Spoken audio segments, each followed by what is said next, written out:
This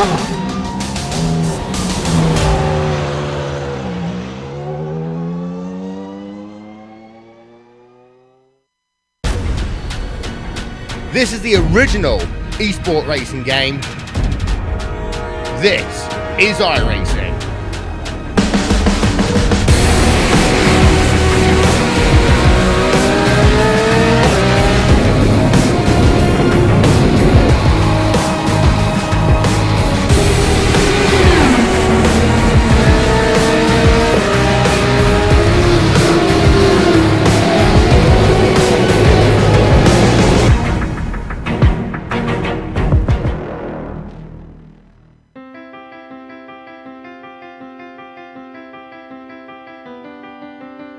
March 21st, 2019, International Forest Day, a date that demands, if a series schedule brings you to the Nürburgring, the configuration of choice is destined to be the infamous Nordschleife that winds through the forests of the Eifel Mountains. But wait, a quick check of the calendar shows today is not March 21st, but rather the 22nd. Forest Day was yesterday. So with that revelation understood, the assault on the Green Hell can wait. Today, to the relief of many a driver and one commentator in particular, the racing at the Nürburgring will be confined to the Grand Prix circuit. From Germany, it is the Advanced Mazda Cup, round 2 of the 2019 Spring Season Championship. And you can see all the strength of field action live as it happens right here on the Global Sim Racing channel via the iRacing Esports Network. Hello everyone and welcome. The hardest working man in sim race broadcasting, Joe Peak, joins yours truly, Bill Soups on, to bring you our Bird's Eye View. John Crackers Ambrose has director duties armed with cameras provided by Dougie Beer. The schedule makers are just indulging my inclination to procrastinate because in 5 rounds, the series will indeed return here to take on the Northern Loop. But for the drivers right now, it is not about procrastination, but desperation, because the task at hand is the Grand Prix circuit. And Joe, the Grand Prix circuit should not be taken lightly. You're right, and I think the Grand Prix course gets overlooked too often because of how much of a jump it is to the level of the Nordschleife. But if you drive a lap around this more modern southern loop, you start to appreciate how tricky it is. The 16 turns are for the most part flanked by paved runoff, but it's not tough due to great dangers. It's more because of the variety of corners that really test your skills behind the wheel, as well as your skills in the garage to get the car set up. You've got everything from off-camber bends to heavily banked corners, and there's a swath of radii from the sharpest at Haug Hook to the sweepers at Valvoline and Bilstein. And of course, the MX-5 isn't really what the creators had in mind when they made this place, so you're looking at over 2-minute lap times because of its 3.2-mile length. So yeah, you're not fearing for your life like on the Nordschleife, but if we hop on board the GSRC lap guide, you'll realize why it'll separate the good from the great. Alright, we're in the GSRC MX-5, so let's do a lap around the Nürburgring. Haug Hook will probably be a very popular place for overtakes, but because it's so sharp, it presents some problems. Drivers often tangle with each other here, and outbraking yourself during a pass attempt is pretty common. From there, you've got the Mercedes Arena. There's not a lot of heavy braking in this portion, though on rare occasions you do see side-by-side racing. Honestly, the most difficult part is this last chicane that leads you back to the main circuit. It's a little too fast for second gear, but kind of slow for third gear. Also, it rewards those who can really punch it and keep the car planted over the curbs. Finally, you get a little bit of a breather on your way down into Valvoline. Despite the fact that it's a decently long straight, overtaking into this plunging left-hander is pretty tough. You only brush the brakes, plus the racing line keeps you hugged to the left as much as possible on the exit. Ford is way slower, but also doesn't offer a good opportunity to get past your opponent. What you can do is make sure to get back on the gas as soon as the car will stick, because it's a pretty good run downhill towards Dunlop. This hairpin has a fair bit of banking, at least it's an unusual amount for a modern road circuit. But it's best to treat it like most hairpins, square off the exit for a nice late apex and then apply the throttle. After that is the Schumacher S. With as little power as the MX-5 has, this is easily flat out. I wouldn't recommend going too wide, though it's not too terribly difficult. It'll just cost you quite a bit of time. As you drift the car back to the right side of the track, Michelin presents another chance to try and outbrake someone. But this left-hander is similar to Valvoline in that you don't want to track out too far in order to line up for Bilstein. You really don't need the brakes here except to hopefully rotate the car a little bit. But making sure you get a good run can make or break your race because other than the front stretch, this is the longest acceleration zone of the track. With the tighter NGK chicane in the draft, many pass attempts will happen here. You can take a lot of curb, but it'll hurt your ability to apply the throttle sooner. From there, Coca-Cola has a rather wide radius, and since you don't get much speed on your way towards it, it's mostly a matter of coasting through. Once again, mash that gas pedal down and try to carry your speed onto the front stretch. Many will try to position themselves to defend or attack into the first hairpin. But hopefully, if you've kept it all together, you've now finished a lap around the Nürburgring.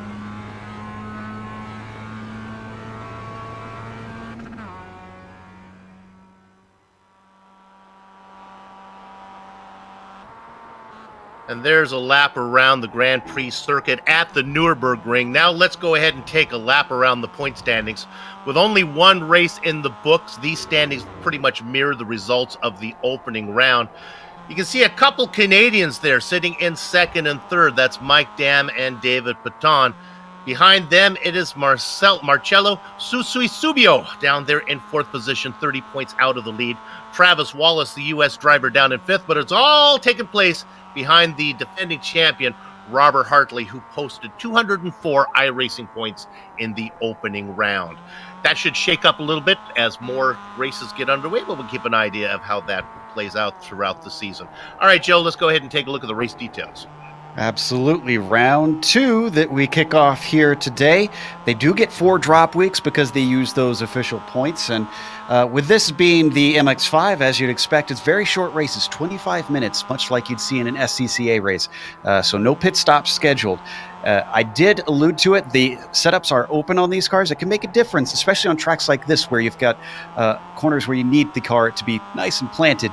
Of course, incident cap at 17, so we could see some drivers DQ'd depending on how much they flirt with the edges of the track. And they have no spare car to save them if they get any sort of damage. But around here, if I'm honest, Bill, if they get any damage, it's probably going to be from contacting other cars.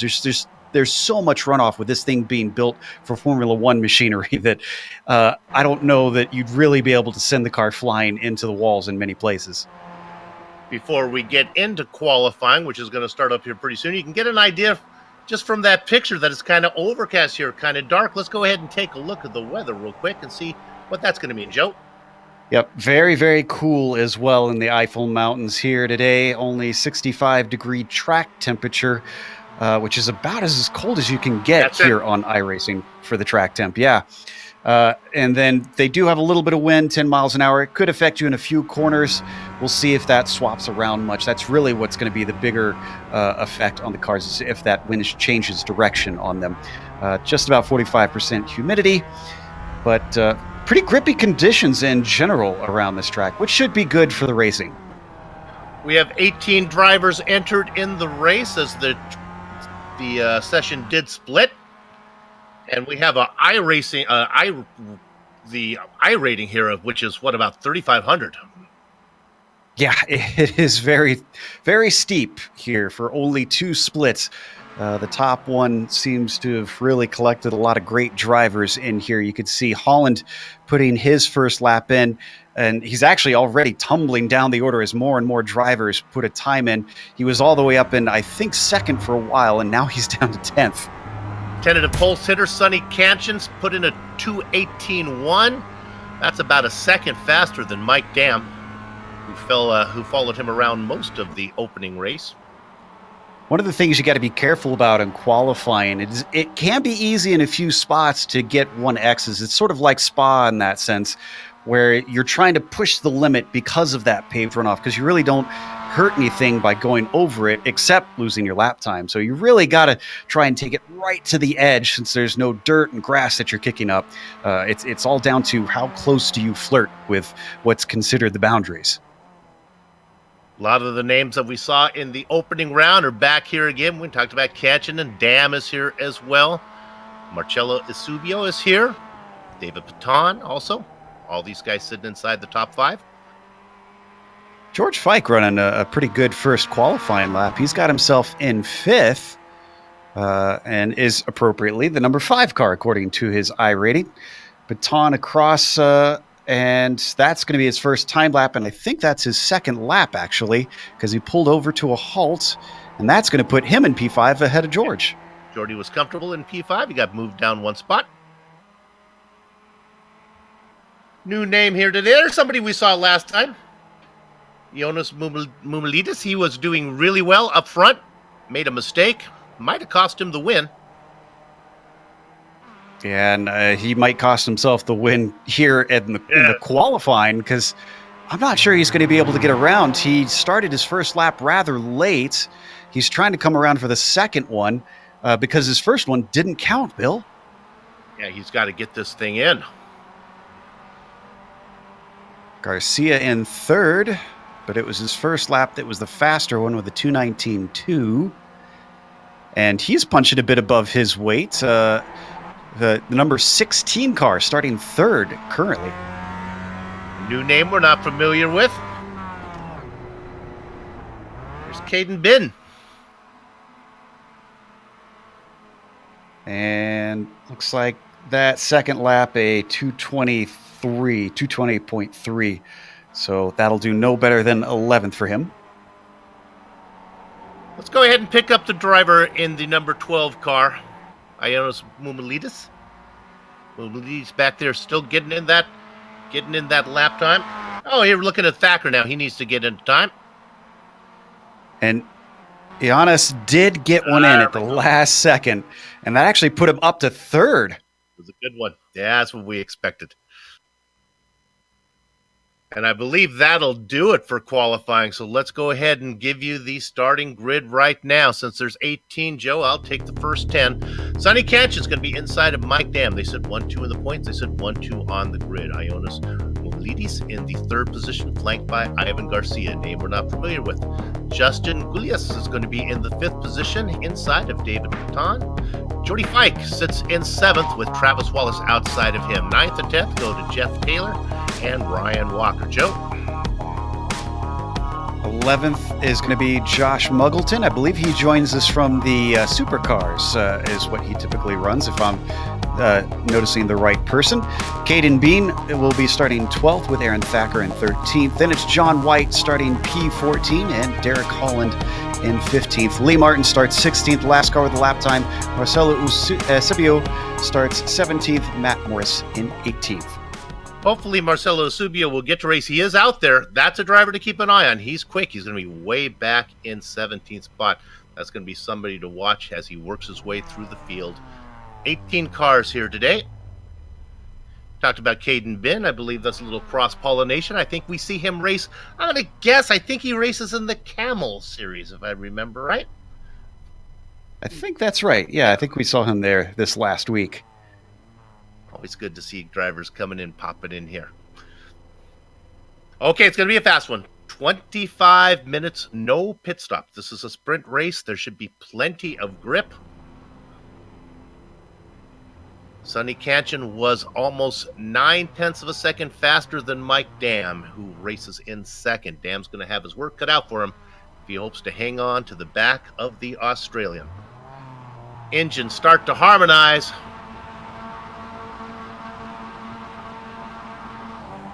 Gather up the chickens, take cover behind the cows. The horses are out of the barn, and it is Sonny Canchin out in front. Dam tucks into second. Mumilidis back there in third position in the blue car. Garcia and Gulias round out your top five. This can sometimes be a big bottleneck through this corner because it narrows up and it's tight, but it looks like they handled it actually fairly well. Just a little beating and banging, but nobody's gotten turned around. They race 1-2 up front, a little bit of a hornet's nest back behind as they are still struggling for position. A little bit of a bump there from the yellow and white car of Jeff Tyler into the back of Travis Wallace, and now Wallace gets spun. Oof. Not exactly sure what caused that. Maybe just a bit of miscommunication. We'll go back to it in a bit. It isn't super tight coming out of that Mercedes arena. It just sometimes your sight lines can be pretty poor depending on what sort of equipment you're working with. Started with a little bump from Tyler, and then I'm not sure Wallace realized he had his nose in there. Up front, it is Kanchan and Dam. Dam doing a good job of staying on the back of the Australian driver. Mumalides under pressure from Ivan Garcia for third spot. Yeah, Garcia's been holding right on the back of him, but hasn't been threatening since the Mercedes arena. They went side by side through there. Now he's going to try and take a little peek up to Michelin. Decides better of it. The draft isn't as big here as some of the other tracks, although it will reel you in, which doesn't bode well for the drivers, honestly, Bill, because Sonny Kanchan's qualifying pace just looked incredible. Yeah, as we ride on board with Dam right now. A little bit of a bifurcation there between second and third. Dam about 1.5 seconds up on Mumalides right now as he tries to hang on to the back of Kanchan. Does not have a good run there, though, and now loses ground. Oh, behind them, though, if you go back to 10th, there's a lot of cars clumped together. That's because they tried to go too wide through the NGK chicane, and it's still... Oh, it's 3 wide behind them at one point. I think that's Marcio Eusebio, as well as Derek Holland and Aaron Thacker, who somehow went through Coca-Cola 3 abreast. Eusebio up into 13th now, but he hasn't closed the door yet on Holland, who has his nose in there on the inside. They race for 13th position. Look at this absolute cluster of cars. It's exciting to watch. The unfortunate thing is that they're all costing each other a lot of time, especially to the leaders in these early battles. They'll need to get this sorted out soon and try to find some pace. But I'm not sure that we're going to see that with the way that they're all racing with one another. Ben gets the best of Walker now into 9th position. I can report up front there has been a change for the podium position. Oh, he got it back. Mumalides actually got passed by Garcia, but when I see back there that Ionis came back and now has third back again. The behind them, Justin Gulai, is having a horrible time with his connection. I've watched him blink in and out a few times. So they've got to hope that he does not have a connection problem like that while they're battling. We saw that with Sonny Kanchan last week, and it caused all kinds of headache for the drivers he was fighting with. That's happened right in front of the sheriff, Jordy Fike, as he blinks on and off. Jordy's just going to have to race and hope that nothing strange happens to the car in front of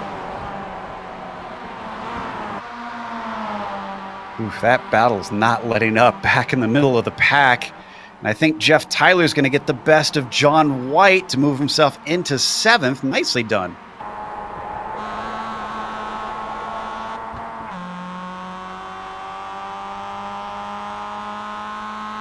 Right on board with Tyler right now, looking back at White.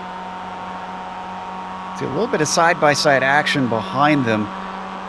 That's the likes of Eusebio and Muggleton. Oh, and a car in front of... Oh, no! That was Morris going in really hot.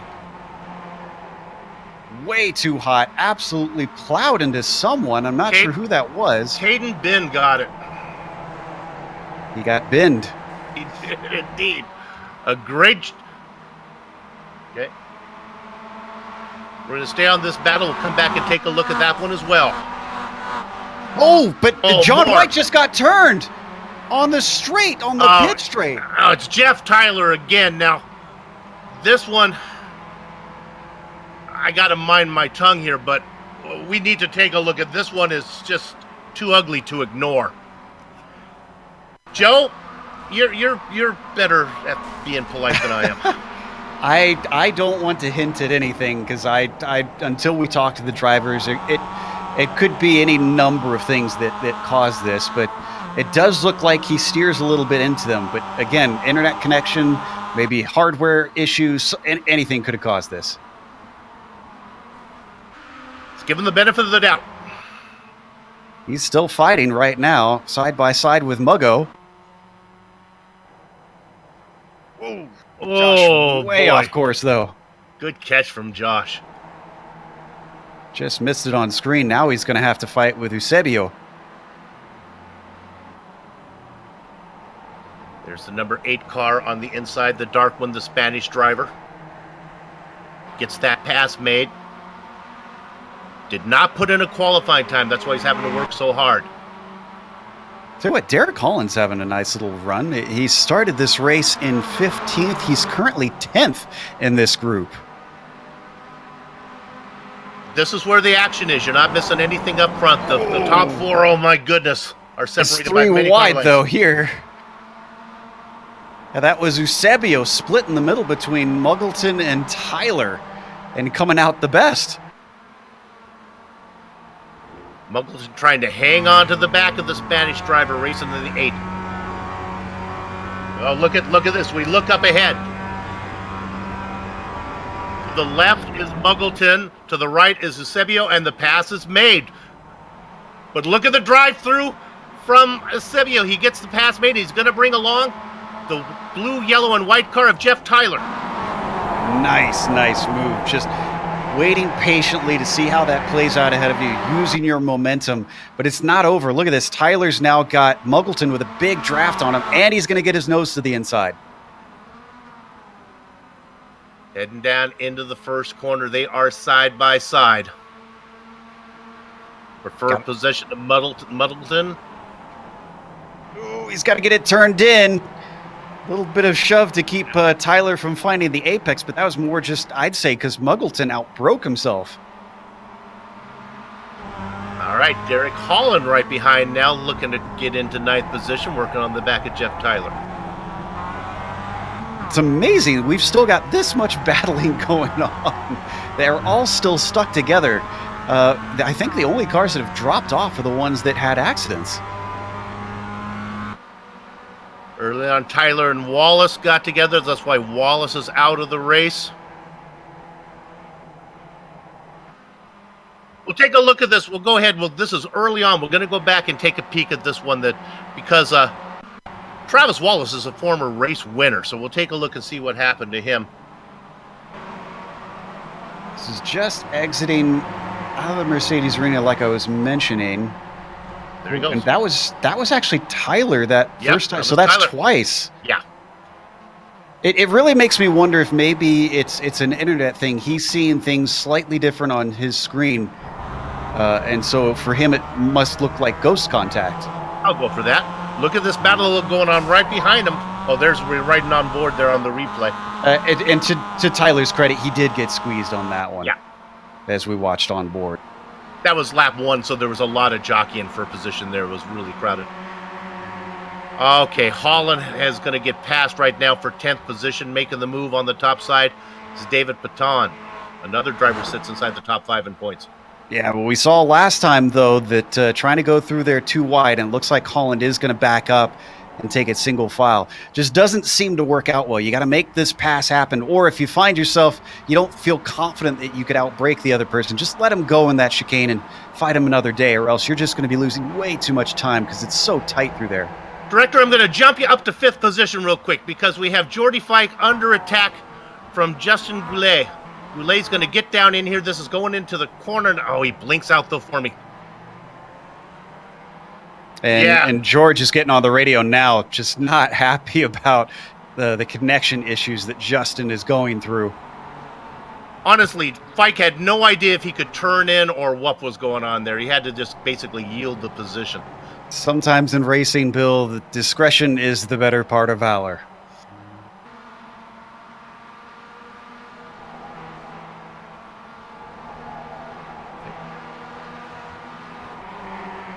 All right, this is Paton looking at Tyler.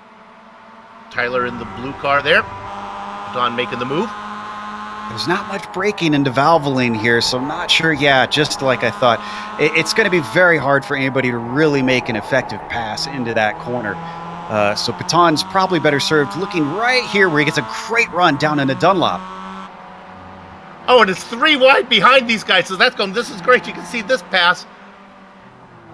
And then you saw when we were riding on board, Holland got the best of Walker and Thacker now back as they race for 10th. Great race going on in the back of the pack. There you see him. Yeah, and everybody's racing like this is the last lap for the lead or something, because my goodness, it is aggressive driving too, Bill. It is a short race, only 25 minutes, but we're not even at the halfway point yet. Holland's got the lead over Walker and Thacker. Oh, but he's way too wide through Bilstein. The good news is the track switches direction, so he will have the inside, but he's got to get a good run off of here. And he does not, unfortunately.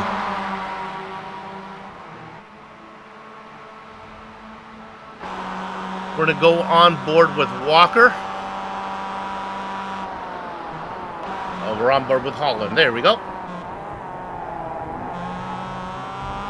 And it's a little bit too deep in for Walker, I think. Down to the inside once again. Holland with the switchback, just using that to perfection. He's going to get that, and then the red car down there in third, that is Thacker. But look at the momentum on the top side for Walker. Really got to watch out how deep you break into here. I almost would say that it's better to maybe break a little bit early, back up the corner, and let the other driver take it in too deep. And that looks to be maybe what Holland's doing. He's trying it. He's got the inside. Oh, but he didn't get the power down off the corner. That was really his downfall there. Just you got to get right back in it. And Thacker was watching, actually had more momentum off of the corner, just nowhere to put the car.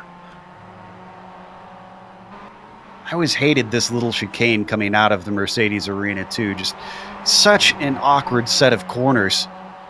None of them really taking good advantage of it for now. Don't need to go there, but I can report that Goulet, remember we saw him in a battle with George Feichel. Goulet has had an issue now. He's back into 8th position. He's been passed by Eusebio and Muggleton as well. Really, it's been completely contrasting between these drivers we're watching here with Holland and Walker and the top 5 who are all spread out. Yeah, Mike Dam tried his very best to stay on the back of Sonny Ketchum, but he can't. He's 2 seconds back right now. But he's got 1.5 seconds on Mumilides.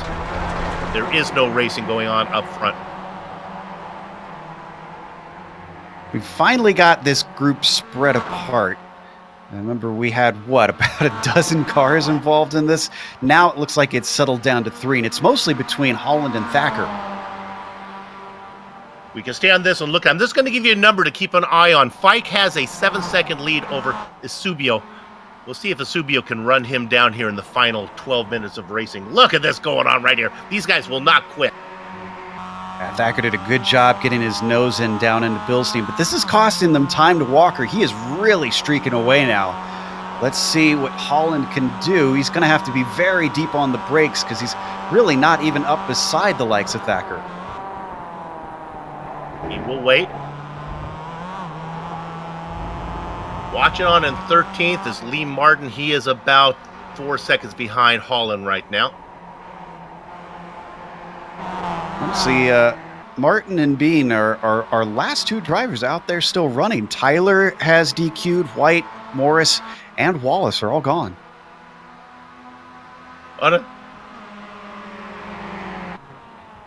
Okay, now we'll check on Eusebio. Now remember I talked about Eusebio maybe trying to run down Fike. Well, that hasn't been able to make any ground, but look at this. Josh Muggleton right behind him. And then you got the blinker of Justin Goulet back there trying to catch up as well. Muggleton pretty close, pretty threatening to Eusebio right now. At number 8, who actually started in 17th. He was one of our drivers who did not get a lap time in, has steadily climbed through the field, but not sure that he's really going to make many more positions unless the drivers ahead of him have some problems, because right now he's got 6 seconds up to Fike. Well, it was 7 a minute ago, so we'll see how he does, but this is a good battle here from Muggleton.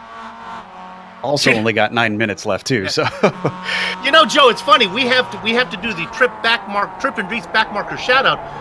Well, actually, we've been paying most of our attention to the back markers this race. Yeah. This is a very strange one. Almost need a front marker shout out for this one.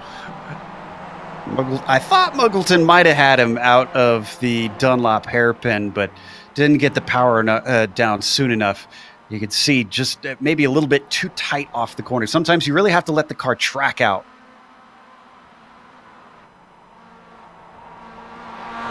I love that camera shot. Things begin to settle down. We're looking at the best battle on the track right now.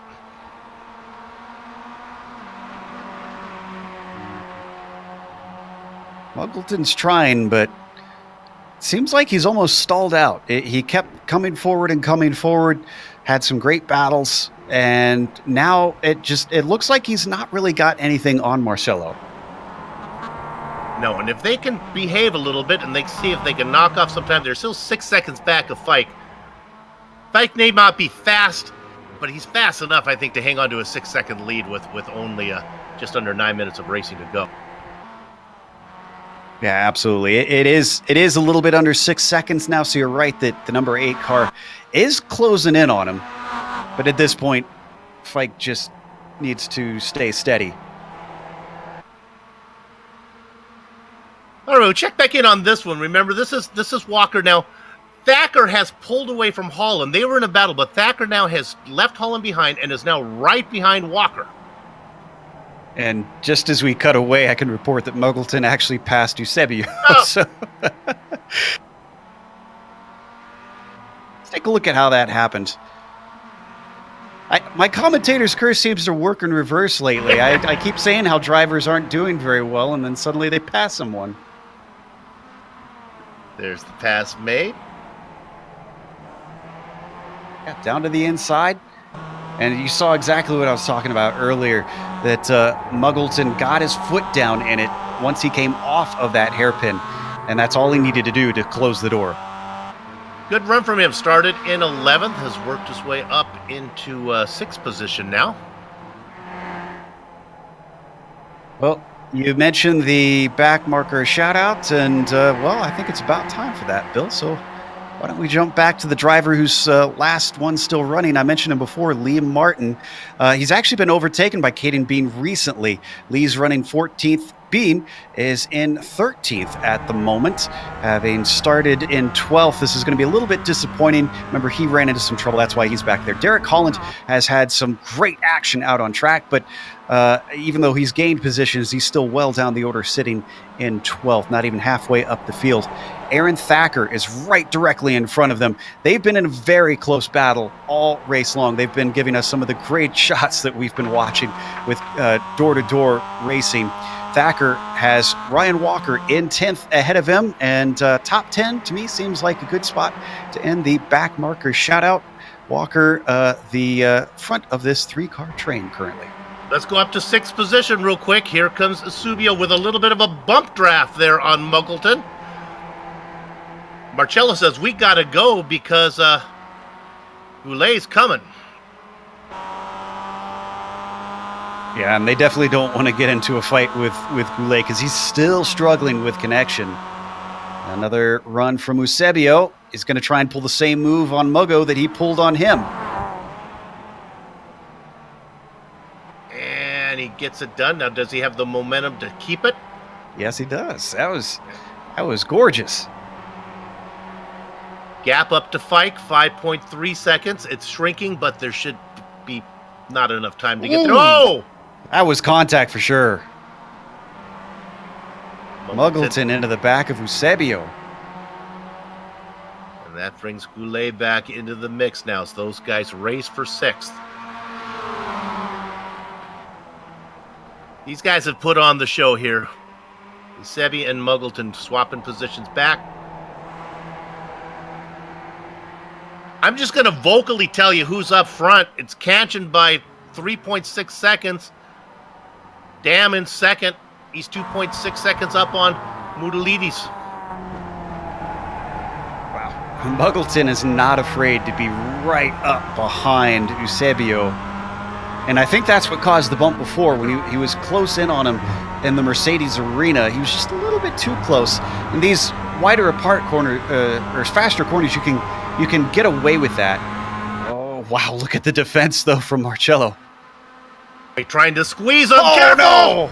Too much squeeze. That's the 3rd time I feel like we've seen cars hit each other in a straight line in this race. I think there's some racecraft needed to be taught after this one. You got to make you shake your head there. I really don't understand. It's lollipops on the chicken wire. It makes no sense to me. These guys are good.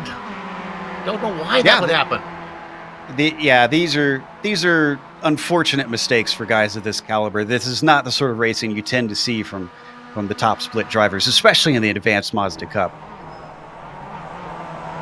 Well, with those two out, it just opens the door for a few people to pick up some spots.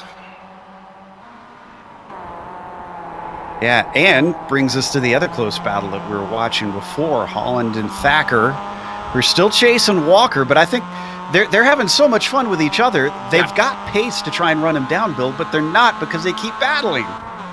These guys have really put on a show. Thacker's going to go defensive. And watch the advantage now as Holland will get a good drive off of here. Let's see if he has some momentum. Nope, not going to get it this time. No, he was way too far off the apex. I was thinking the same thing you were, that all he's got to do is back up the corner, but he tried to take it in too deep. These MX-5s, you really got to be a bit of a thinker in the way that you overtake cars because they are such momentum cars. It's almost like playing chess. Yeah. Out here with these things where you got to think a move ahead. What are they doing? What can I do to counteract that? You're not going to be able to grunt your way to a pass is what you're saying there. Yeah. So for a good example is that over-under that we probably could have seen from Holland. If he backed up the corner and just planted his foot as soon as he possibly could, like you said, he would have had a great run and probably gotten by. All right. Remember this guy? His four wheels scare the cockadoo from Kintore East to Newmandu. He is Sonny Catch Me If You Catchin'. Right now living up to his nickname, 3.3 seconds ahead of Mike Dam. And I'll tell you what, that Sonny needed this result after last week because he, unfortunately, did not get the finish that he wanted. We didn't even see him in the top 5 in the points, despite having some really good speed.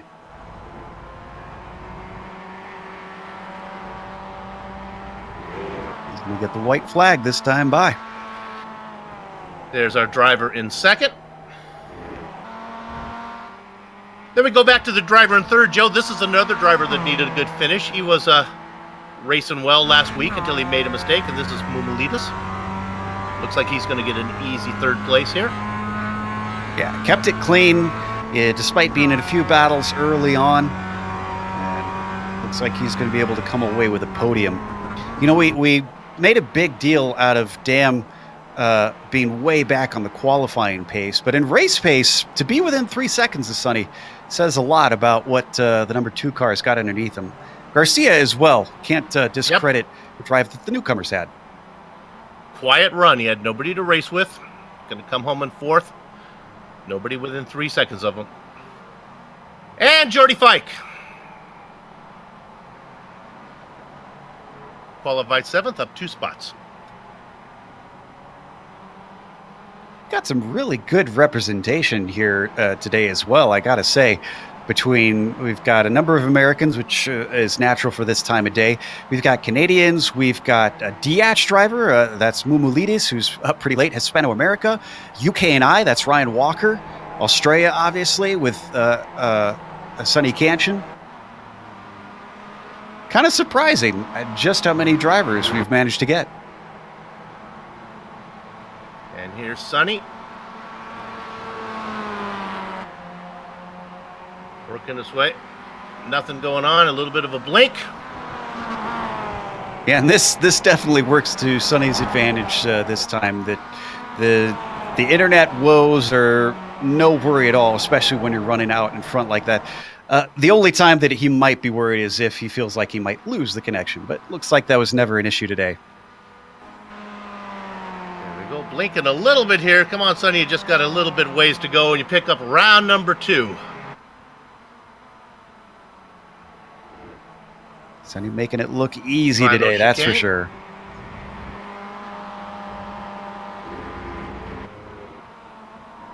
Crossing pit entrance. Around the final corner, coming on to the main straight. It's the Advanced Mazda Cup. Round 2. From the Nürburgring goes to Sonny Canchin. Mike Dam will get second. Mumulidis gets himself a podium in the series. Nicely done. We got a little bit of a battle going on down for 11th. It's Martin and Bean still together. Here we go. The Martin out in front, Bean chasing him. Only real battle left on the track. Oh, we got a shot at it. Oh, Caden, nice job. Just giving it the grunt off the corner. But he's very shallow on his way into Coca-Cola. He's got to make sure and plant his foot down off of it. Oh, it's a run for Martin. It's going to be a little close, but I don't think he's got the speed.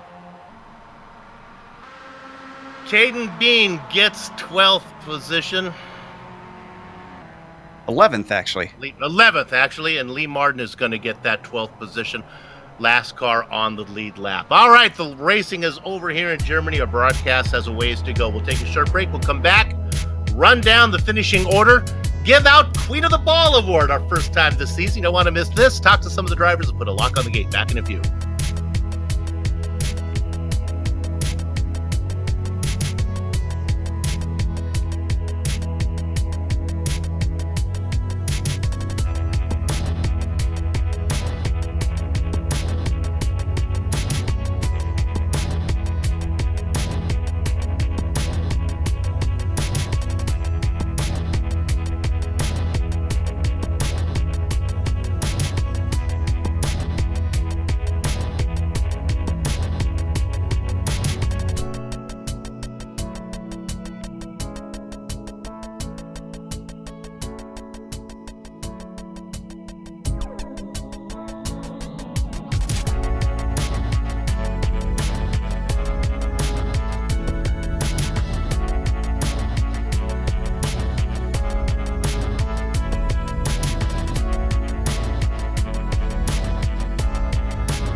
Streaming cyberspace into your place via the iRacing Esports Network. This is the Global Sim Racing Channel's coverage of the Advanced Mazda Cup Strength of Field event, round 2 from the Nürburgring. Hey, let's talk a little bit about the iRacing Esports Network. The best of the best on the iRacing World Championship, as well as many top private leagues like the one you just watched, are showcased right here on IESN. If you haven't done so yet, make sure you subscribe. GSRC is proud to be part of the IESN stable of broadcasters. All right, let's run down your finishing order. And it was wire to wire for Sonny Kanchan. It was second place to second place for Mike Dam. The Greek driver racing out of Germany, Ioannis Moumoulidis, in third position. A very quiet fourth for Ivan Garcia. Rounding out your top 5, the Sheriff, Jordy Fike, up 2 spots. David Baton started in 6th. That's where he's going to finish. Justin Goulet had some internet flashing, a little bit of blinking. He's going to come home in 7th, ahead of Ryan Walker. And then it's Aaron Thacker, who put on a great show. Walker, Thacker, and Derek Holland all put on a great show back there. Holland gets 10th position. Joe? Bit of attrition today for only an 18-car field. Caden Bean, as we mentioned, getting 11th, with Lee Martin finishing 12th. Then you've got Josh Muggleton, who did finish the race, but a lap down in 13th with the damage that he got. Now you've got all the DNFs behind that. Marcello Eusebio in 14th, Jeff Tyler 15th, John White 16th, Matt Moore 17th, and then Travis Wallace, the last of the cars, in 18th. And now, before we do driver interviews, we have a special segment here, which we like to call GSRC gets to choose the Queen of the Ball, an award that honors Queenie, a fan and supporter of this series and this broadcast. So what does it take to be Queen of the Ball? Well, that's undefinable, but you know it when you see it. I thought I saw it with Josh Muggleton and Marcello Isubio. Those guys were destined to be Queen of the Ball today, but they both crashed out. So we had to look through who put on the best show, who was our harder charger. Well, how about Derek Holland, up 5 positions, cracks into the top 10, and really put on a great show with Aaron Thacker and Caden Bin and Ryan Walker. So congratulations to Derek Holland. He is the first Queen of the Ball award winner this season. Interview time, Joe. And we're going to be able to talk to our race winner, Sonny Canchin. Sonny, that's how you do it. Nice and easy, baby. Yeah, thank you, sir. Hello there. Hi, everyone, and everyone watching. I just want to say it was very cloudy out there, so there's much more grip to my advantage. And Mike Dam, as fast as he is, I was lucky, I guess, because after the race at the podium, he told me that he haven't had much practice, so I think I did. So it paid off, I guess. Yeah, you're 9/10 of a second faster in qualifying, but he did a pretty good job, I thought, of sticking with you early on, but eventually there you pulled away, and once you got a little bit of a gap, you were home free. Can the track be too cold for these MX-5s, or is 65 still feeling pretty good? Still feeling pretty good. The thing with this track is technical, as you know. Doesn't matter. I mean, if it's too grippy or not, or loose, you still have to know when to corner. So it can get really difficult as the race progresses. So at the beginning, I was pushing hard. I was trying to get away from Mike. I knew where my strengths were, especially the last chicane. So I knew I took advantage. I was gaining a few tenths here and there. And once I was out of the draft, I felt much more comfortable and fell into a rhythm, and I never looked back. So it was great. So it really is technical, and pretty much you need to have some sort of experience on this track, a couple of laps. Okay, remember, they have drop races, so you don't have to worry about that first one. You're in good shape here. Pick up a win. Good luck the rest of the way. Thank you, Stuart. Looking forward to the big one tomorrow, the 45 minutes at the MX-5 World Tour. So hopefully really good. We'll see you then in just a few hours. Sonny Canchin, our race winner. All right, Joe, who you got? Got third place finisher Ioannis Moumoulidis, who actually had quite a bit of action himself in the first few laps with that great battle you had with Ivan Garcia. Tell us a little bit about that, because there was one point you even had to take off the track. Greetings, greetings. Yes, I butchered my start. I went a little bit over the, on the first corner, I went a little bit over the curb, and I had to save the car there. It put me a little bit in the back. And then I checked up with Ivan. Unfortunately, I also made that mistake at the first time we came through the chicane. I really lost the car there. I had to go off the track, and I had to wave the position. Fortunately, he was really smart about his racecraft. I really respect that. We went side by side into the first corner, and I managed to go from there. Now, I was talking a little bit about before the race that setting up a car for a track that's this technical and with this variety of corners can be a little bit difficult. What's the philosophy that you try to do to get the car nice and planted and as much speed as you can out of it at a place like the Ring? Rotation is very important, especially for this chicane. You don't only want initial turn in, you want mid-turn grip. Otherwise, you'll turn in and then just jump the curbs. The car is really unstable if you jump over these curbs in a bad way, and it really can go in circles there. For this track overall, you want turn in, you want rear stability, because the exit of the corners is really important. But the most important thing that became a real nuisance during the race to me is really tire wear on this track. The tires were just starting to get worse and worse after every lap. And the car was starting to go wide. It was hard to go on the throttle, hard to follow the guys up in front. And yeah, tire wear is definitely the most important factor of this track. So we've got, actually, where are we going next week? Virginia, actually. So we've got another very long lap time and another very technical track. Are you looking forward to VIR?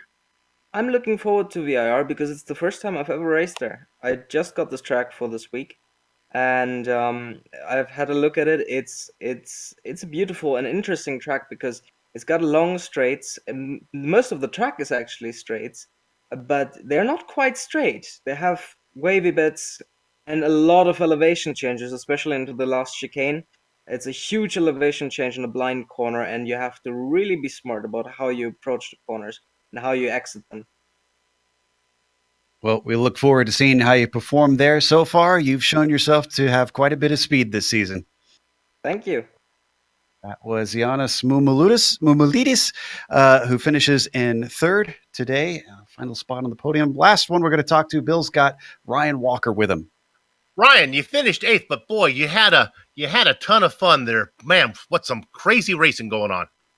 Yeah, that was that was pretty hectic, but yeah, it kept me on my toes, and that was good fun for most of the race. Yeah, I had a decent start off the line, and then yeah, the early stages of the race was just a lot of mayhem, I should say.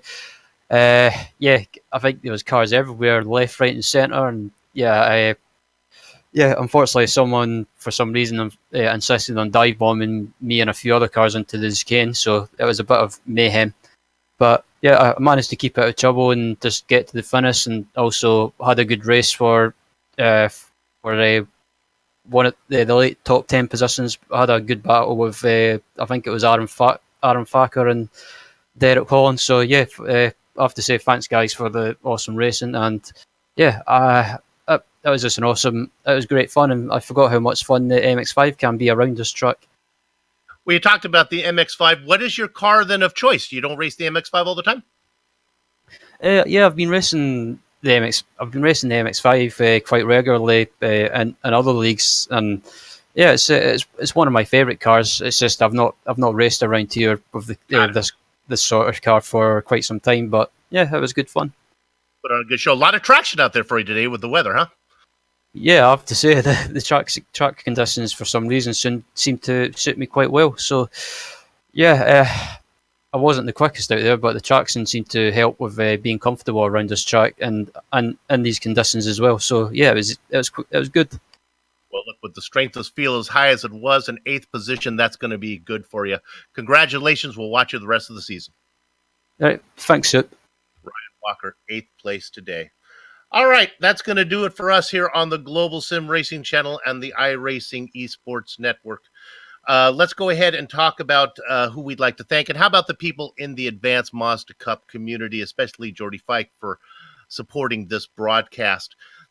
On screen now are just some of the equipment and software used to stream cyberspace into your space. Additional thanks goes to June Lalonde, who provides our wonderful music. See the screen for how to get hold of more of her great work. The Advanced Mazda Cup returns in 1 week for round 3 from Virginia International Raceway. GSRC via IESN will be there to bring you all the action. The next IESN broadcast will be GSRC's coverage of tomorrow's Grand Prix Legends Round 2 from Tsukuba. Really? They're putting that card? Joe Peak and Johan Vanderbilt scheduled to call the action. Going live tomorrow morning at 9:30 a.m. Eastern. The Lotus 49s at Tsukuba, the 3/4 of the track will be braking zone.